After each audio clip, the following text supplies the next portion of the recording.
దేహానికి అందాన్ని, రక్షణని కల్పించేది దుస్తులు. ఆ దుస్తుల్ని నేసే నేత కార్మికుల కష్టాలను ఇప్పుడు తెలుసుకుందాం. ఓకే. ఎన్ని సంవత్సరాలుగా నేస్తున్నారు? 30 సంవత్సరాలు నేస్తాను. 30 సంవత్సరాలుగా నేస్తున్నారు. సో కరెంట్ కరెక్ట్‌గా వస్తుందా? ఇప్పుడు ఒక మాదిరిగా వస్తుంది. దీని ముందు కట్ అవుతా ఉండింది. ఆ. ఇప్పుడు సుమారుగా వస్తుంది. ఏదో గంట సేపు అవుతుంది. ఓకే. మరి ఫ్రీ కరెంట్ ఏమన్నా ఇస్తున్నారా ఇక్కడ? లేదు, ఫ్రీ కరెంట్ లేదు. మేమంటే ఎదురు చూస్తాం. తమిళనాడు మరి రాపోతుందా. తమిళనాడులో ఎంత ఫ్రీ కరెంట్ ఇస్తారు? 500 యూనిట్ పైన ఉంటే కట్టాలా, ఓకే. దానికి లోపల ఉంటే కట్టవద్దు అని చెప్పిండారు కదా. ఆ మరి మాకు కావాలా. 500 యూనిట్లు తమిళనాడులో ఇచ్చిన విధంగా ఇక్కడ కూడా ఎదురు చూస్తున్నాం మేము. మరి ఇక్కడ తెలుగుదేశం పార్టీ మేనిఫెస్టోలో 300 యూనిట్లు ఫ్రీగా ఇస్తామన్నారు కదా. ఎక్కడ ఇలేదు మేడం. దాని గురించి ఇంకా ఏం ప్రకటన రాలేదు. వస్తే బాగుంటుంది, మీ జీవితాలు మెరుగుపడతాయి. సంతోషం వస్తే. Okay okay. కరెంటు ఛార్జీలు 500 యూనిట్ల వరకు ఫ్రీగా ఇస్తే వాళ్ళకి చాలా ఈజీగా ఉంటుంది. అలా కాకుండా కరెంటు బిల్లులు విపరీతంగా కట్టడం వల్ల లాభాలు లేక చాలా కష్టాల్లో ఉన్నామంటున్నారు. మరి మరొక నేత కార్మికుడిని అడిగి కనుక్కుందాం.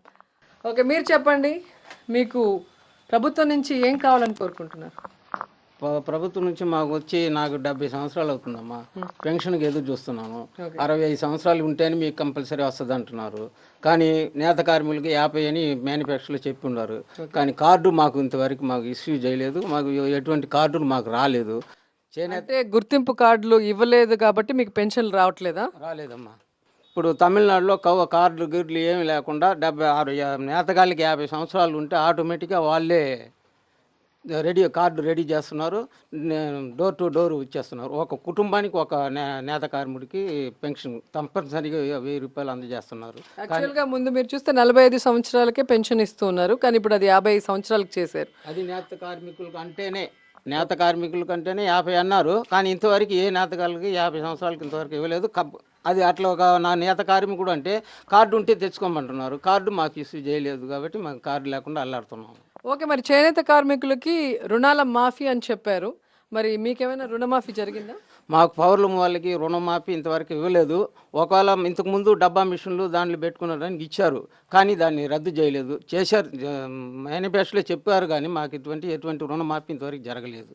దాని గురించి ఇంతవరకు అఫీషియల్స్ కూడా ఎవరు మీ దగ్గర మాట్లాడలేదు? ఎవరు రాలేదు. బ్యాంకు వాళ్ళు మళ్ళీ కొత్త రుణాలు ఏదైనా డబ్బా మిషన్ లేకపోతే ఇంకొక మిషన్ ఏదైనా వేసుకోవాలని అడిగితే కూడా మీరు గుర్తింపు లేదు, ఏది లేదు, మీ కార్డు తెచ్చుకుంటే కార్డు మెయిన్గా మాకు కార్డు ప్రాబ్లం పెట్టారు. తర్వాత వచ్చి ఇది రుణమాఫీ అనేది మాకు ఇంతవరకు జరగలేదు.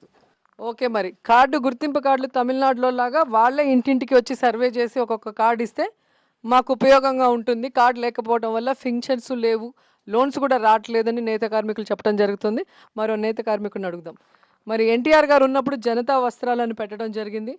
మరి గవర్నమెంటే అవి కొని ఆ చేనేత కార్మికులకి అండగా ఉండాలని ఆయన చెప్పడం జరిగింది. మరి ఇప్పుడు ఆయన పేరుతో ఇప్పుడున్న అధికార పార్టీ మరి ఆ విధంగా మీకు ఏమైనా సపోర్ట్ చేసే విధంగా చర్యలు ఏమైనా చేపట్టిందా? ఇంతవరకు అలాంటి సపోర్టింగ్ ఏం లేదండి. యాక్చువల్గా కూడా మా నేత కార్మికులకు ఇవ్వటం లేదు. ఇక్కడ సెంట్రల్ గవర్నమెంట్ స్కీమ్ ఏమిటంటే యాక్చువల్గా ఇది వచ్చి మరమగ్గలండి. ఇది వచ్చి ఆర్డినరీ లూమ్స్. దీనికి రీమాడ్యులేషన్ చేసుకునేదానికి సెంట్రల్ గవర్నమెంట్ స్కీమ్ ఉంది. ఏడిహెచ్ ఆఫీస్ నుంచి మాకు ప్రపోజల్ చేయాలా. మాకు ఏడిహెచ్ ఆఫీస్ నుంచి ఆధార్ కార్డే లేదు, వీవర్స్ కార్డే ఇవ్వట్లేదు. అలాంటి పక్షంలో మాకు ఆ ఫెసిలిటీ తీసుకునేదానికి లేదు. ఇది ఆటోలూమ్గా మారితే మాకు ఆయన చెప్పే విధంగా వేజెస్ కూడా మాకు పెరుగుతుంది. ఇప్పుడు దీంట్లో 4 ఉంటాం, ఫ్యామిలీతో సహా కష్టపడతారు. కానీ వాళ్ళకు 200, 300 తప్ప ఎక్కువ రాదు. సాధారణ కూలీ పనికి పోతే కూడా 350 రూపాయలు ఇప్పుడు మగవాడికి, ఆడవాళ్ళకి 250 రూపాయలు. వాళ్ళు చేసేది 8 అవర్సే.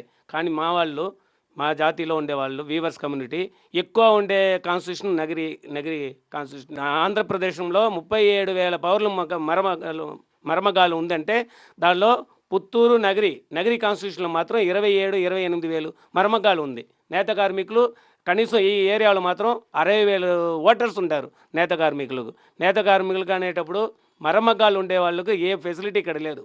యాక్చువల్గా రైతులకు ఎలాగా రుణమాఫీ ఇస్తున్నారో ప్రభుత్వం, ఏమేమి ఫెసిలిటీ ఇస్తున్నారో అలాంటి ఫెసిలిటీ మాకు ఇవ్వాలా.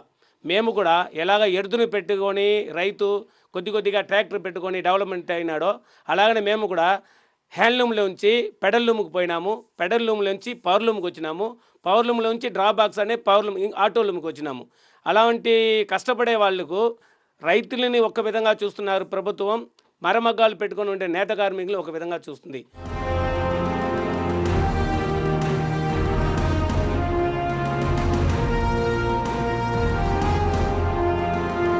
ఇంకొకటి ముఖ్యంగా మేడం మేమేం చెప్తామంటే, మీరు నేత కార్మికులకు హెల్ప్ చేస్తారనే నమ్మకంతోనే ఇక్కడ ఉండే వాళ్ళందరూ మీకు ఓటేసి గెలిపించినారు. మా బాధలు ముఖ్యంగా ఏమిటంటే, జనతా చీరలాగా తమిళనాడులాగా సంవత్సరానికి ఒకసారి ఒక ఇంటిలో 2-3 ఉంటే కూడా ఏజ్డ్ పర్సన్ వాళ్ళకు చీర పంచులు ఇస్తున్నారు. వాళ్ళు ఏమిటంటే ఆర్డర్ ఇస్తారు, సొసైటీ వాళ్ళకు మరమగ్గా ఉండే వాళ్ళకి ఆర్డర్స్ ఇస్తారు. మన ఆంధ్ర ప్రభుత్వంలో ఆప్కో ఉంది, అలా అక్కడ ఎలాగ కోఆప్ ట్యాక్స్ ఉందో అలాగనే ఆప్కో ఉంది ఇక్కడ ఆంధ్రాలో. ఈ ఆప్కో ఏం చేయాలంటే మాలాగా ఉండే నేత కార్మికుల దగ్గర డైరెక్ట్ పర్చేసింగ్ చేసుకోవాలా. ప్రభుత్వ హాస్పిటల్ ఉంది, ప్రభుత్వ ఎన్నో డిపార్ట్మెంట్ ఉంది, స్కూల్స్ ఉంది, స్కూల్ యూనిఫామ్ కానీ ఇలాంటి జనతా చీరలు లేని వాళ్ళకు సంవత్సరానికి ఒకసారి పంచేదానికి కానీ, మళ్ళీ ఇంకొకటి బెడ్షీటు, హాస్పిటల్కి బెడ్షీట్ కావాలా, పిల్లో కవర్స్ కావాలా, ఇదంతా ఇక్కడ మ్యానుఫ్యాక్చరింగ్ ఉంది. మేము ఇదంతా తమిళనాడుకు సప్లై చేస్తాము. ఇంకొకటి ఇక్కడ మెయిన్ వచ్చి ఎక్స్పోర్టే. ఈ ఎక్స్పోర్టు ఎక్కడ నుంచి జరుగుతుందంటే మెడ్రాస్కి పోతుంది, తమిళనాడులో మేము ఎక్స్పోర్ట్ చేస్తాము. మాకు ఇక్కడ మెయిన్ వచ్చి లాంగ్వేజ్ ప్రాబ్లం. మీరు హైదరాబాద్లో ఉన్నా మాకు తెలుగు రాదు, విజయవాడలో ఉన్నా తెలుగు రాదు, తిరుపతిలో అంటే ఆఫీసులకు అందరూ కూడా తమిళ్ తెలుసు, అటు తిరుపతి వరకు అందరూ తమిళ్ తెలుసు. కాబట్టి మా బాధలు మేము చెప్పుకునేదానికి చాలా సౌకర్యంగా ఉంటుంది. అవును, హెచ్ఈసి. అవును. ఇప్పుడు ఇక్కడ ఉన్న మహిళల్ని చూద్దాం. వీళ్ళందరూ కూడా కష్టపడి పనిచేసేవాళ్ళు. చెప్పండి, మీకు ప్రభుత్వం నుంచి పెన్షన్లే కాకుండా ఈ ప్రెగ్నెంట్గా ఉన్నప్పుడు ఏమైనా డబ్బులు వస్తున్నాయా? లేదు మేடம். ஏதாவது வருதா? இது வரல மேடம், வரலை. தமிழ்நாட்டில் வருதுன்னு சொல்கிறாங்க. தமிழ்நாட்டில் வருது, இங்கே வரல. ஸோ அது பற்றி நீங்கள் யாரையும் கேட்கலையா? கேட்டால் தானே வரும். ஓகே, మీరు చెప్పండి. நாங்கள் மாசமாக இருந்தால் பொம்பளைங்களுக்கெல்லாம் சலுகை இல்லை மேடம். ஓகே. 6 மாதம் தமிழ்நாட்டில் ரொம்ப சலுகை கொடுக்குறாங்க, 12,000. ஓகே. இப்போ எங்கள் ஆந்திராவில் கொடுக்குறதில்ல. நாங்கள் போய் கேட்டு வந்துட்டோம், கொடுக்க முடியாதுன்ட்டாங்க. அதனால் நாங்களும் வந்துட்டோம் அங்கேக்கு. ఓకే. మరి ఇక్కడికి తమిళనాడు దగ్గరగా ఉంది కాబట్టి వాళ్ళు దాని గురించే ప్రతిదానికి కూడా చెప్పడం జరుగుతుంది. అక్కడ గర్భవతులుగా ఉన్న మహిళలకి మరి 12,000 దాకా ప్రభుత్వం ఇస్తుంది. ఆ విధంగా ఇక్కడ కూడా ఇస్తే బాగుంటుందని మరి మహిళలందరూ కూడా కోరుకుంటున్నారు.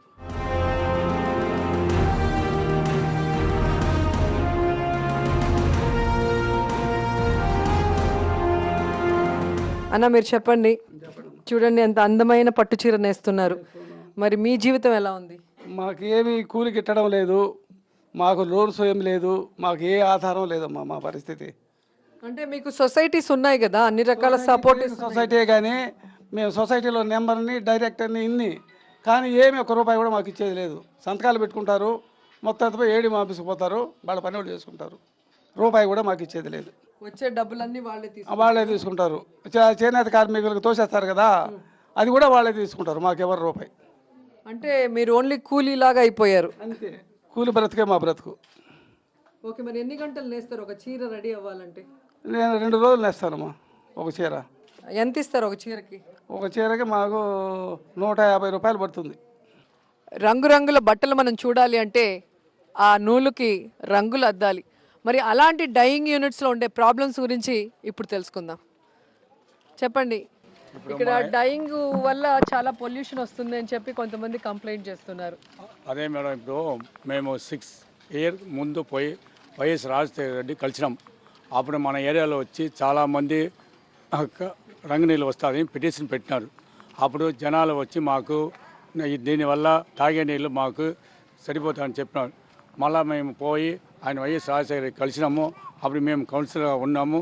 అప్పుడు పోయి అడిగేప్పుడు దానికి ఏం చేయాలని అడిగినాం. మాకు తొందరగా ఈ నీళ్ళంతా మాకు శుద్ధం చేసి ఈపీటీ ప్లాంట్ కావాలని చెప్పినాం. అది ఎంత ఎస్పెంట్ అవుతుందని చెప్పినారు. తొందరగా మాకు ఇమీడియట్గా ఒక 2 months దానికి ఎస్పెంట్ చేసి దానికి కావాల్సిన సౌకర్యం మాకు చేసి ఇచ్చినారు. మళ్ళీ ఆ ఈపీటీ ప్లాంట్ ఫస్ట్ వచ్చి మాంగట్లో సెలక్షన్ అయింది.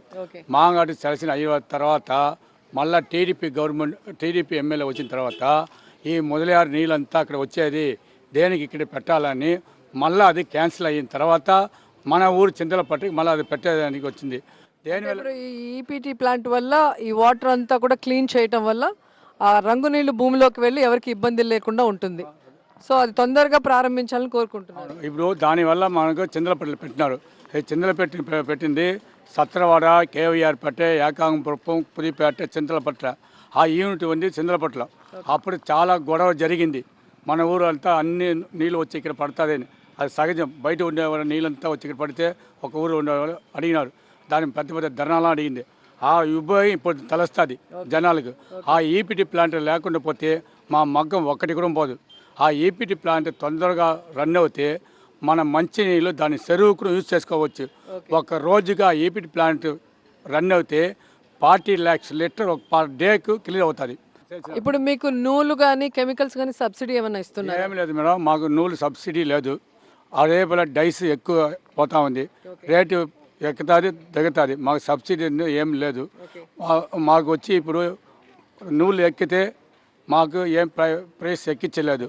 నూలు తగ్గితే, నూలు 100 రూపీస్ తగ్గితే మా మీటర్కి వచ్చేదంతా ₹1. అన్న మీటర్ నూలు తగ్గితే వాళ్ళు ₹4 తగ్గి అడుగుతారు. అట్ట పరిస్థితి అంతా జరుగుతూ ఉంది ఇప్పుడు ఇక్కడ.